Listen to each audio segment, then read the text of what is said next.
Okay, the final leader you need to know is Khrushchev, and this is the final lesson in like the chronological order. After this lesson, we're looking at the themes, which are a bit more difficult. So Khrushchev, you need to spell Khrushchev's name correctly. He's got 3 H's. Remember that, 3 H's in his name.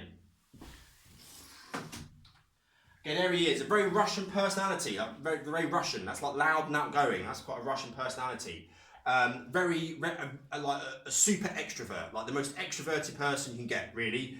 Often will make a bit of a fool of himself because of that. Like, for example, one time he got really angry at the UN and took his shoe off and banged it on the podium while he's making a speech. So some people in the USSR saw him as being a bit of an embarrassment because of that. The Americans also thought he was like unpredictable, rash and unpredictable. The Americans preferred Stalin because Stalin was like cool and calculating. You could sort of work out what Stalin was going to do. Khrushchev was like seen as like erratic. You never knew what he was going to do. Okay, Stalin's pet. So when Stalin was alive, he was the butt of all Stalin's jokes. So Stalin used to play practical jokes on him, like putting rotten tomatoes in his pocket.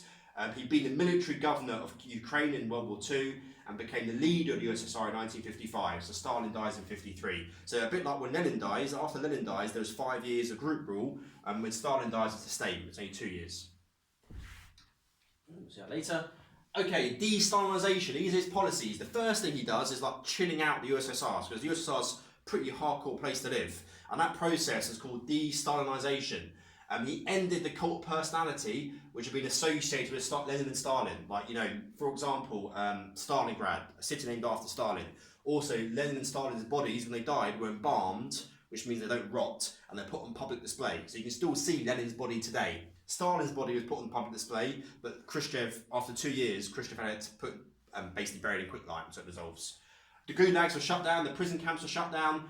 Only 11,000 political prisoners in the USSR, compared to millions in the 30s and 40s. And in 1956, he made this speech. It's called the secret speech, even though it's not secret. And he denounced Stalin as a tyrant, saying Stalin's an evil ruler. So he's trying to make the USSR a bit more chilled out.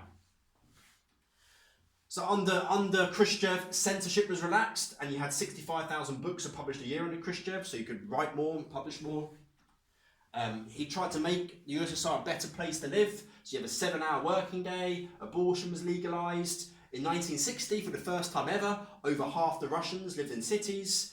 The housing stock doubled, he built more houses. Under Stalin's reign, loads of people were forced to share apartments, and you might spend your life sleeping in a hallway.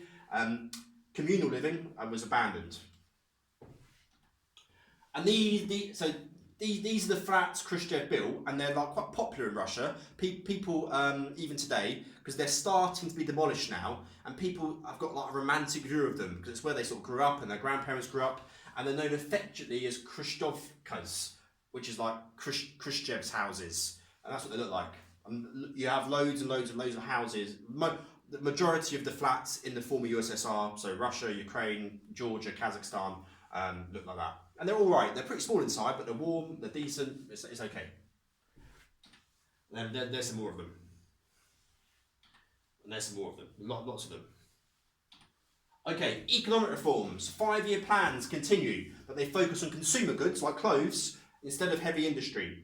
And as a result, more people own fridges and so forth, washing machines. So more people own stuff. Not many people, but some people own washing machines and things. Okay, Khrushchev, he wants to feed the country. There's always been famines in the USSR. He wants to feed them. So the steppe, there's the steppe in Kazakhstan. He wants to turn that into wheat fields. It's just like grassland. There's nothing there. Like it's the size. Kazakhstan is the size of Europe. Like, you know, from Spain to Ukraine. It's just like that. He wants to turn that over to wheat production. And he does. So 165 million acres of the steppe was turned over to wheat production. In the short term, it was a success. However, it led to environmental problems, such as the Aral Sea drying up. So the Aral Sea is a huge inland lake. There it is in like the 1960s. There it is today, and it's massive. It's like probably the size of the UK. It's huge, or maybe the size of England. It's massive, and there it is today. And basically, the water was used to feed the wheat plants and stuff. And there it is. There's some boats and what was the Aral Sea. And there's like some cranes on the dock that was the Aral Sea. And this here was a tuna or like a tinned fish plant. So what used to happen, the boats would come in, they'd be unloaded, and the fish should be put into tins. But look, it's the middle of the land now. The sea's gone. Sardine canning factory. Okay, Europe. because the USSR is now in charge of Europe. You allow Catholic priests to teach in Polish schools, and you allow Gomulka to become the leader of Poland. So he does a bit more freedom. Hungarian uprising. Right, Hungary tried to break away from the Warsaw Pact after the secret speech. I should say 3,000, not 30,000. Lots of street fighting. Naj, the leader, was executed. It showed Khrushchev could be brutal. So he's seen as a more chilled out guy, but when he wants to be, he can be brutal. Berlin crisis, so he builds the Berlin Wall. It stops all these people fleeing East Berlin. There's the Berlin Wall there, and there's some successes and failures to that. Soviet-Sino relations. Sino means Chinese, like Anglo means British. Like Anglo-Soviet relations be British-Soviet relations. Sino means Chinese. They get worse under Khrushchev. So, China's communist, USSR's communist, they don't really get on though. Chairman Mao believes Khrushchev to be weak. Chairman Mao rules China, and he sees the Hungarian uprising as evidence of this. The Soviets refuse to share nuclear secrets with Mao, and the Soviets refuse to back a Chinese invasion of Taiwan in 1958. And in 1968, 10 years after this, there's actually a secret war fought over an island, Zhenbao Island. And basically one problem with the Soviet-Chinese relations, historically, Russia has treated China as its possession, and the Chinese and the Soviets basically saw themselves as the dominant partner in this relationship, where the Chinese did not want to be dominated by the Soviets. They wanted to be independent communists. Okay, Khrushchev overthrown. So the reason he's overthrown in 64, doesn't die in 64, he's overthrown.